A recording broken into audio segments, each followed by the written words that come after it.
right, here we are. Welcome to the Better Half Hour. We're so glad that you found this podcast, however you did. I'm McKenzie. I'm Josh. And we've been married for about 10 years, and we have 4 kids, ages 8 and under. So this is our podcast to just chat after they go to sleep, which hopefully tonight they stay asleep. Yep. Yeah. It's kind of a toss up if they will or not. We've already had one of them wake up once. So crossing our fingers that we will be able to do it. If you're a longtime viewer, this is kind of a new set for us. Primarily because, and we can talk a little bit about this, we had our baby leave our room. So now we can kind of record in our room and not in our living room. Yeah. So it's nice to be able to actually talk in a normal voice in our room at night instead of just whispering to each other. That's weird. Yeah. And it's kind of like one of those bittersweet things in parenthood where, like, when the baby leaves the room, it's hard because it's just, I don't know, it's a certain level of coziness having your baby in your room with you. And then when they go into their own room, you lose that coziness, but you gain the ability to talk and not worry about waking them up, getting into bed at night or whatever. Put away your laundry, things like that. Yeah. So it's kind of nice. We've made the change for about a week. We had to reshuffle all of the other rooms, and we don't. We're always going to have somebody sharing rooms because we don't have enough rooms in the house for all the people. So it's always kind of an adjustment. Yeah, it's been musical beds for a while, but right now it's actually working well. We put the toddler in with the 6-year-old, and you just never know how that's going to go, but they've been doing great. They've been great. Yeah, we still need to move the toddler into a bed, into like a toddler bed. He's still in his crib, but I'm a big proponent of and wait until they start climbing out of the crib because. Yes, our first 2 started climbing out like before age 2. Yeah. And so we switched to a toddler bed, and then like once you switch to a toddler bed, there's no going back. Like they can get out whenever they want to. They can wander the house. It's not a good. It's thing. not. If you can push it off as long as possible, that's what I think you should do. Yeah. This kid has not even tried to climb out somehow. I don't know. He's a good climber everywhere else, but doesn't try to climb out of his crib. We have like a ladder, like one of those Swedish ladders. Is that what you call them? Yeah. In the room, and he'll like climb up to the top of the ladder. He'll like swing around and he climbs all over the monkey bars at the park and everything. But his crib, luckily, he respects the boundaries of the crib, so we're grateful for that. And yeah, at some point we'll have to change that, but not today. Not today. All right. Mm-hmm. What do you have for us today? All right. Well, our week has been, if you listened to our last episode, our baby had infant botulism. Crazy, but he is doing a lot better. So we're really grateful for that. It's just a slow improvement for the muscles to just come back to full strength. And it feels like every week he makes slow but significant progress. So we're grateful. That's what we're wanting to see. And yeah, he's hitting every kind of milestone. I mean, he's not losing weight. He's, all of his bodily functions are working. He's crying louder, which is, I guess, one of those blessings and a curse kind of, because he can cry now when he wants to cry. Mm-hmm. He's laughing. He's just being cute. So. Yeah, we're really, really glad. We had a fun weekend. We went camping. Oh man, kids. We can talk about that. First time camping with all of us. Yeah. Josh has taken the older ones a few times, but we haven't taken Nolan yet. So all 4 kids and both of us, and it actually went. I don't know. Well, as good as you could expect. I'd say it went really well. We didn't get a lot of sleep. Other than that, it went well. No, it was nice though. Nolan, our 6-month, he woke up at 4 and wasn't really going back to sleep. I mean, like if he were at home, we would have probably been able to get him back to sleep. But we had all the other kids in the tent, plus the other family we were camping with. And they asked to give a shout out. So yes, shout out Graves family. Yeah, but they were sleeping. Their tent was probably only like maybe 10 or 15 feet from our tent. So we didn't want him to wake all of them up. Yeah. So it was nice. We had a baby carrier, so I just strapped the baby carrier on and just from the campground just started walking until I found like a hiking trail that kind of went off into the mountains, and the moon, like there was a nice moon, so I could see where I was going, and then the sun started to rise quickly after. So it was nice. I had like a nice 5-mile sunrise hike from like 4 to 7 a.m. It was I loved it. I bet it was nice, and the weather was nice. Yeah, the weather was nice. So one thing about camping in the desert is that it's just not the safest, and so you have to watch out for rattlesnakes and also cacti. And we had too many encounters with cacti. Oh man, Oh yeah, The kids kept getting them stuck in their shoes. It could have been a lot worse. it could have been way worse. So glad none of the kids got. I think Rowan got one in her finger, but other than that, the kids were okay. Yeah, but our pooch, who just and then jumped off the bed, he had kind of a traumatic experience. Yes. So we had him just kind of tied up on a rope, just kind of so he could kind of go around pretty much anywhere in the campsite, but not really run out of the campsite. And I look over, and he had a big, like, group of long, maybe 2-inch cactus needles like sticking out from his snout. And so I'm like, oh boy. So we go over, I pick him up. He doesn't really even seem that fazed by it, but I pick him up and we get the tweezers and I kind of hold him down. And as we're doing that, I see some more like cactus in his ear. So we get all the cactus out from his snout, and then we get him out from his ear. And he did really good. We were like, he did. Yeah. We're like, oh, phew, that could have been a lot worse. But then Rowan, she was like, I saw a cactus needle on his tongue. I'm like, oh, no way. She's like, no, I did. So I like pry his mouth open, and I'm like, I don't really see it in there. And then like right before I let it close, I see this like cactus needle, like an inch long, like in the fold of his tongue. Yeah, it was so hard to see, but it was definitely there. It was big and nasty. Yes. He wasn't even, you wouldn't know. He wasn't acting like he was in pain or anything. He wasn't whining or whimpering. Yeah. Yeah, but getting a cactus needle out of a dog's tongue is not not the funnest. Yeah. So I kind of well, first me and you just tried doing it where I tried kind of holding him and his mouth open, and he wasn't happy about that. So then we had Jackson come over, and he kind of held Archie, and then I kind of just like pried his mouth open, and you were able to get in there. It was so hard to see because, like I said, it was like in the fold. Anyway, you probably don't care about all these details. Yeah. But anyway. Sorry. We got the cactus needle out of his tongue, and it was not fun. Hopefully an experience we don't have again. Yeah.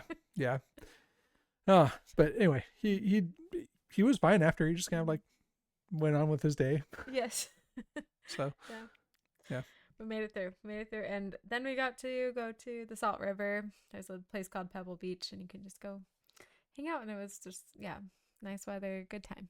Kids played in the water all together. Mm-hmm. Actually, there's like this beautiful little cove, like this water, kind of like ankle to knee deep water that the kids could play in. But they, of course, like go find this like marshy little place that they could go build a fort in. And they didn't even play in like the pretty water in the shade. It was whatever. They had fun. Yeah, they had fun.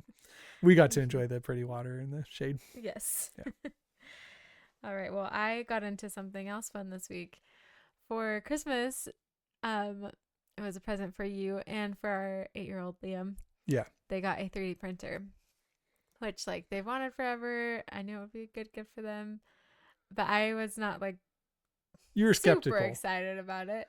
I don't know about skeptical, but it was just like. You were kind of skeptical. I think skeptical is fine. Yeah, I don't think you didn't see the vision of 3D printing. Yeah. I'm just like, I'm not really into plastic stuff. Everything's gonna end up like cheap, and anyway. Yeah, I wasn't super excited about it. Well, because you see all the 3D printed stuff at the stores, and it's kind of like it seems overpriced and it breaks easily, and I think that was kind of your opinion. It sounds like a fun thing, but like yeah.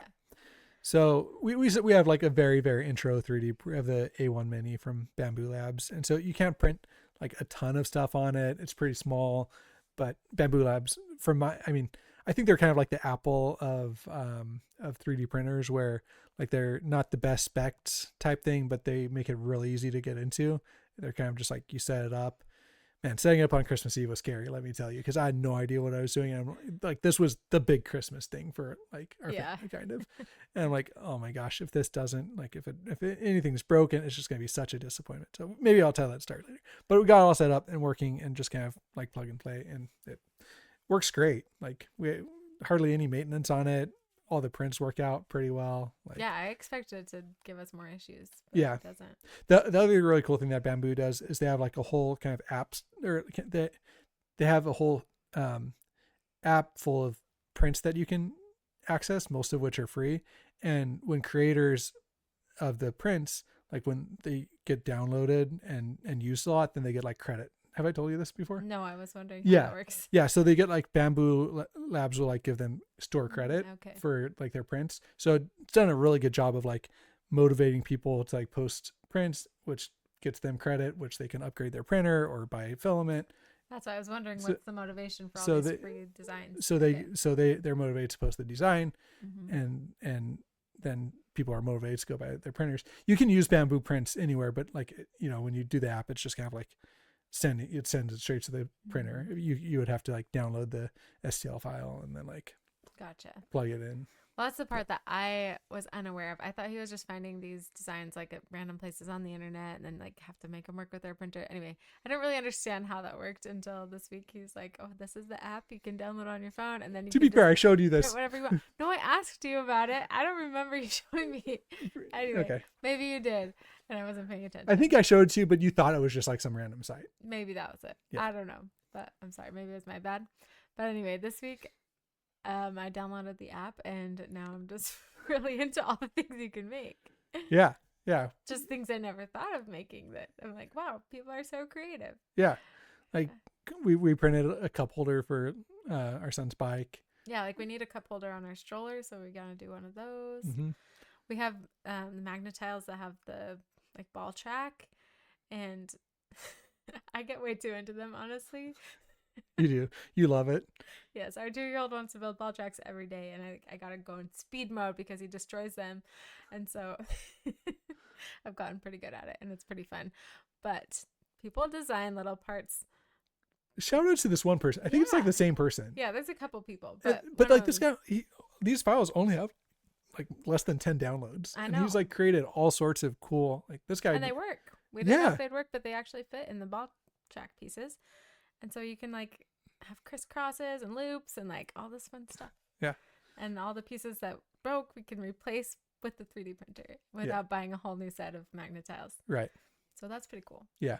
I always kind of, whenever I've talked to people, I always kind of discourage people from thinking about it as a way to like make money or like offset the cost of the 3D printer with like all the prints that they're going to do, because like it takes a long time to make back $300 or whatever the printer costs, you know?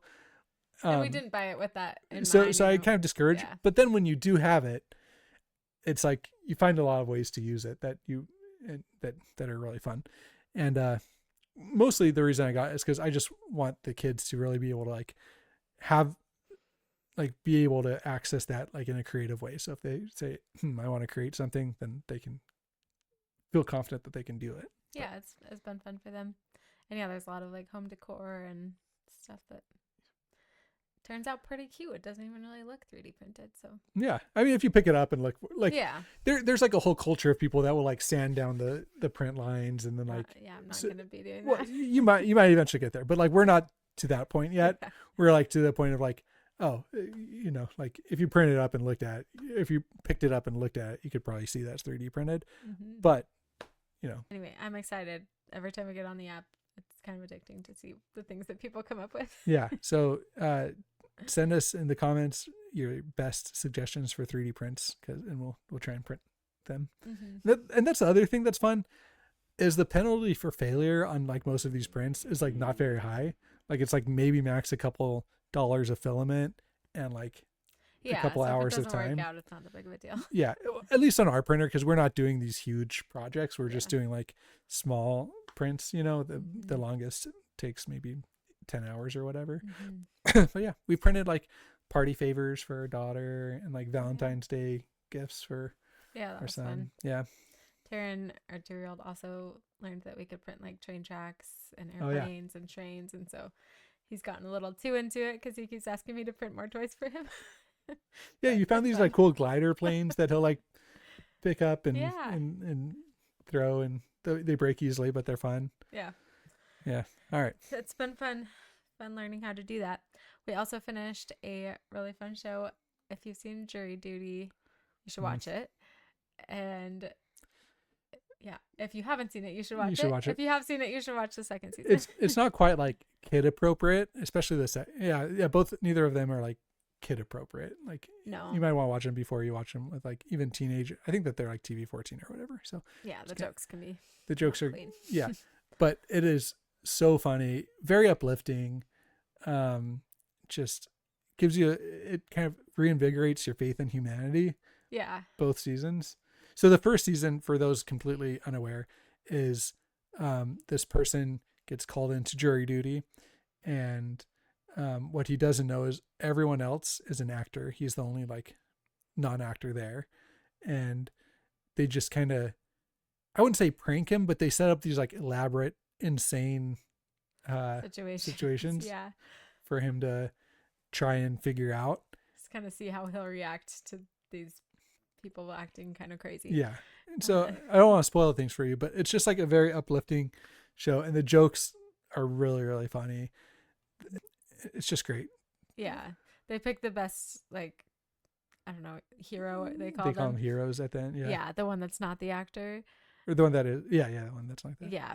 They just, I want to know how they pick that person. Like, I know they do a lot of behind the scenes with the actors on the show, but I just want to know how the casting works, how they like are able to pick people that are so kind and like non-judgmental. Because if that was me, I just would close off and be like, these people are nuts, forget about this.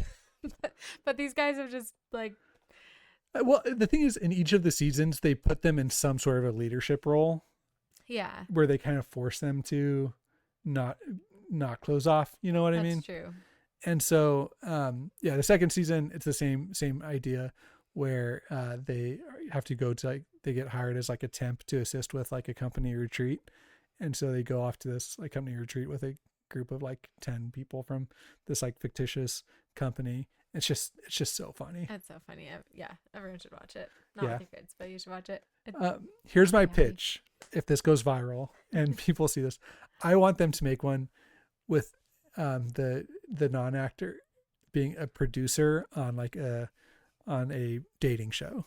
So like they get hired to be maybe not a producer, but some sort of like assistant, or like some sort of behind the scenes person on a dating show. And you could have so much fun with that, because they're already expecting people to be like kind of out there and wild, because like it's a dating show.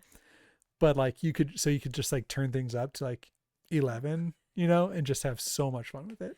That's true. I wonder if they notice the cameras being like on them, because in these shows they know that they're being filmed for like a documentary, so that part's not weird to them. But that's true. Behind the camera, they do have hidden cameras too. Yeah, you'd probably have to rely more on hidden cameras, but I'm sure you could just be like, oh, we need all the angles kind of being filmed or whatever. I'm sure you I'm sure they could do it. Yeah, that would be funny. Yeah, because dating shows, it's like they already cast the funniest people, and then. Oh, we didn't have planned to talk about this, but we missed the episode where we were going to talk about it. But the Bachelorette. Do you want to talk about that? Do you have time tonight? Yeah, I don't know if it's old news now. I haven't followed up with what's been going on since they canceled it. Yeah, we used to watch The Bachelorette. What do you mean we used to? We watched it. Yeah. We actually started. Did we talk about this? Were we talking to somebody else about it? Yeah, I don't know. We started in Hannah Brown's season, which was like the peak, I think. That's like when a lot of people stopped watching after that, and that was when we started watching. So we're like, this is really entertaining. And then we watched every season since then. And then it's fun. Yeah, and then they just kind of ended in disaster this season with Taylor Frankie Paul. Oh yeah, what's her name? Yeah. Yeah. But everyone knew when they cast her that it was going to be a mess. I think people just didn't know it was going to be that much of a mess. They wanted a mess. They didn't want like a disaster like they got. Yeah. But I don't know how things are going with that whole situation now. Do you think they're going to air it still? I think they're going to. I know that like this is an unpopular opinion, but there's going to be like, I think that they're going to play it up as like a leak, where somebody's going to like leak a episode or whatever, and then I think they're just waiting until fans clamor for it or whatever, and I think they're going to, maybe not even on like ABC, but like on YouTube or TikTok or something. We'll see. Yeah, I bet it will be somewhere. Do you think that they're going to keep going with the show, or do you think that's the end of it? That'd be a really sad end to it. I don't know. Yeah, it would be. I don't know. It was also, we started watching Bachelor in Paradise this last season, which everyone says was the worst because they changed everything up. I think I liked it. I mean, I don't know. It was so fun, but yeah. So anyway, we're kind of in the zone for a new dating show. Here's the thing though. I like The Bachelor and The Bachelorette because there's not too much of it. I feel like some of these other shows, there's like a new season like 3 times a year, and it's just true. like so much to keep up with. You need some time to want to watch Yeah, it again. I kind of feel like I get burnt out, Mm-hmm. and then just like I'm excited for it to be over, but like there's just like a certain level of coziness to like watching it where That's you fun to like look you can forward to every kind week. of scroll on your phone. And then the thing with I really like about The Bachelor is there's like a bunch of meme pages. Yes. So just like look at the memes and like laugh at people. That's our favorite part. Yeah. Anyway, so if there's a good reality show, that is a good meme page behind it. I know it's scary to jump into one if there's like something better for us. So because you also have to like learn all the lore to the show, mm-hmm. and like all the past contestants and all the references and stuff. Yeah, we need some recommendations. Yeah. Yes, but they are fun to watch. Okay, we had a funny story. I don't know how long we've been going even, but the other night. Do you want to talk about this one? Well, the other night, we're going to sleep. Like, we've done the whole thing. We've cleaned the house. We've watched our shows. Everything. We're in bed. And then all of a sudden we hear... Oh, this is funny. So I was on... Yeah. Okay. So some background. I was just on like a YouTube live talking with someone, debating with someone. And then my brother lives like 10 minutes away from us. And so I sent him the link to this YouTube live. And apparently he joined like super, super late because he was like going to come crash this like YouTube live. And so he thought that he was watching me like live. So he thought I was awake in my living room actively talking. But really we're in bed. But really we're in bed like asleep. And then we hear like, I don't know how he didn't want to knock loud because we have like kids asleep. Like our dog's in the bed with us. The dog's in the bed. Didn't hear anything. And so like all of a sudden we see like this like light flash downstairs and we hear like I didn't see the light. Oh, yeah, I saw the light and we hear like somebody like kind of like whisper shouting. Yeah. Well, I'm like, did you hear somebody talking? Yeah. It was the weirdest thing. And like, it sounded like they were right outside our bedroom door. Yeah. It was the weirdest thing. My heart stopped. Yeah. And luckily we don't have a gun in the house.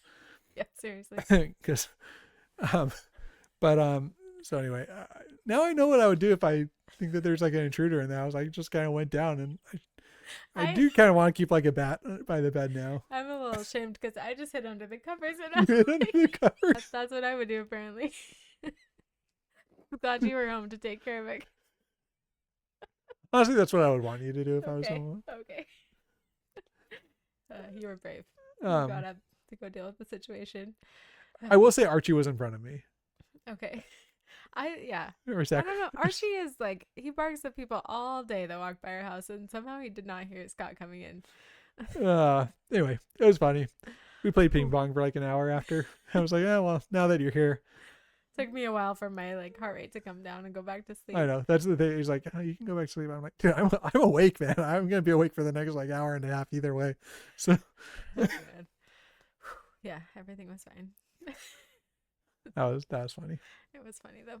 Do we want to play our 90s game? I don't know if we're I think we'll save that for the next round. Okay. But do let us, we're looking for like games to play that are like reminiscent of the 90s, like in terms of just like ways to be nostalgic about the 90s. So the game we'll play next time is you get 2 words to describe an item and the other person has to guess. Mm-hmm. I think it'll be fun, but I think we're running out of time now.